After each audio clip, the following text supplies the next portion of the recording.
Hey everyone, I'm Darron McDougal, and I want to talk to you in this video about something I'm very passionate about, which is bow hunting whitetails on the ground.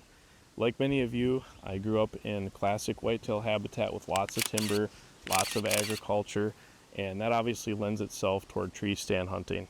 Tree stand hunting is a great tactic. A lot of people are very successful at it. I certainly had my share of success with it, but it kind of grew stale in my hunting life, and I transitioned into hunting on the ground, one-on-one with bucks at eye level. And I've had a lot of success over the last several years doing that, so there's a lot of learning curves, and I want to run through some of the tips and tactics that I use to be successful, and I'll also kind of talk about some of the gear that I use when I hunt whitetails on the ground. First would be a stationary ambush. You're setting up a ground blind or using natural vegetation as cover to stay hidden. And then the next would be the spot and stalk strategy, where you're spending a lot of time behind glass looking for a specific animal and then trying to stalk within archery range. The third is probably the most frustrating, but also the most thrilling. A lot of people call it still hunting, and I call it moving actively about on the ground. This is where you don't have a deer spotted. You're just looking at your HuntStand app, finding isolated pockets where you don't think there's going to be people hunting from tree stands, and then move through, stopping frequently, glassing, using your instincts to find deer and work yourself into a shot opportunity. Now with this strategy, there's a lot of decisions to be made, but before you even step afield in the hunt zone feature, it'll show you exactly how your scent is going to be dispersing throughout the area, so that you're not making yourself detectable to the areas where you think deer are going to be. So utilize that, and obviously the different layers like the 3D, the terrain, and the satellite layers alternate between those, and try to find likely spots that are going to hold deer and go from there. The beauty about this is that you don't have to wait for a specific wind direction like when you're hunting from tree stands. You can hunt every single day. You can go afield whenever you want. You just have to have enough different locations and go in according to what the wind is doing at that particular time. So that's a huge advantage. Now, the whole idea with this is to stay mobile and stay lightweight. I mean, how many times have we seen a big buck from a tree stand and we try grunting and we try to let him walk naturally past us, and a lot of times, it's just an encounter that doesn't lead to a shot opportunity. But when you're on the ground, you have the latitude to move around, and so staying lightweight is very important. Obviously, the baseline is a good pack. I don't have any allegiance toward any specific pack. I just need something that's going to allow me to carry some basic items. And one of the most important things to carry would be meat bags and cutlery, because a lot of times when you kill a deer, when you're moving around on the ground, especially on public land with a lot of acreage, you could end up 2 miles from the truck, and you're going to have to break down that animal and pack it out on the spot. So having those basic necessities along is very important. From there, I already mentioned the wind checker. A good pair of optics is super important. I actually it's a range finding binocular, so I don't have to carry a rangefinder and a binocular around my neck. Just streamlines everything. Good clarity, good zoom. I usually use a 10x42. That helps you to pick apart the terrain and look for anything that's out of place. You might see a little ear twitch. You might see an antler glimmering in the daylight. Use these often. Stop a lot and look, at the terrain and try to find something that looks out of place. A lot of times you'll be surprised how often you can find deer just by stopping and using your optics. So do that for sure.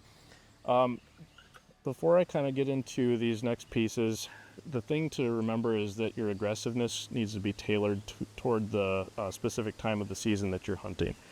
If you're bow hunting in September and October, those deer are going to be more on natural feeding patterns, and if you run in there all aggressive, you're a lot of times going to make a mistake and run those deer out of there, and then you're going to have to go back to the drawing board completely. So I'm very fragile when I bow hunt on the ground and move around in September.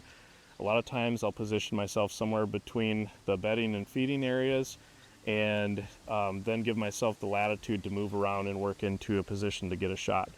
Now, as the rut comes in, the pre-rut and rut, that's when you can get a lot more aggressive and have a lot more fun. So carrying a grunt call with a snort wheeze tube is super important. This is a new one I'll be using from Hunter Specialties.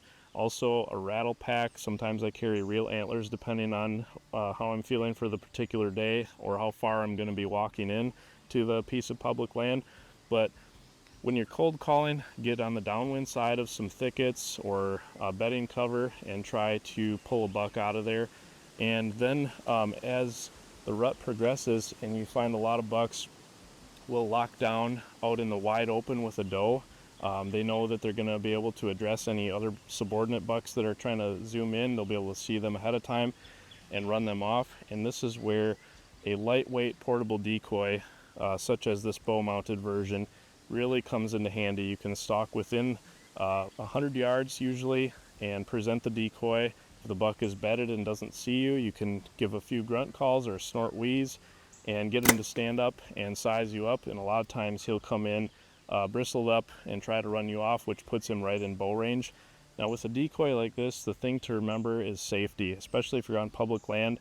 You know, you're portraying yourself as a deer. So if a buck is coming in to run you off, you're potentially going to get trampled if you don't shoot him. So you have to keep in mind, use common sense that you know, deer are wild animals, unpredictable, and you don't know what they're going to do. So they could run you over. So use common sense there. Also, other hunters are out there, especially during open rifle or muzzleloader seasons. Don't use a decoy because you could end up in a bad situation. So you're using it at your own risk, and you just have to use common sense and know the hunting laws for the particular state that you're hunting. But this is a very effective way to challenge a buck. And then late season, basically the same as early season, where you're trying to catch deer on their feet, moving around and use the terrain to get in front of them. So I ran through the scent equation, using the hunt zone. I ran through keeping your kit very lightweight so you can be really mobile and move around. And the last thing I want to touch on is you are going to make mistakes. I've made a lot of mistakes. I still make mistakes. And the thing that you have to do is learn from those, bank them into memory, and then look at what went wrong and look at how you can do things differently next time.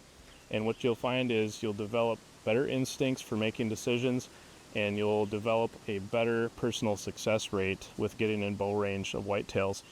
There's a lot of ways to hunt whitetails. This is one of the most thrilling. I've bow killed bucks as close as 20 yards from behind this decoy, and I can't think of a better thrill than that. So if you want to get a thrill, try it out. Again, you're going to make mistakes, learn from those. And the last thing I want to say is that this is not for everyone. You might try it and it's just not your jam. Go back to your conventional whitetail tactics. That's fine. You don't have to feel like a failure. Again, it's not for everybody. I'm wired very curiously. I want to see what's over that next ridge or over in that valley over there, so I have to be moving around in order to do that. And it works well for me. It might not work well for you, but try it out, have a blast, and good luck this fall.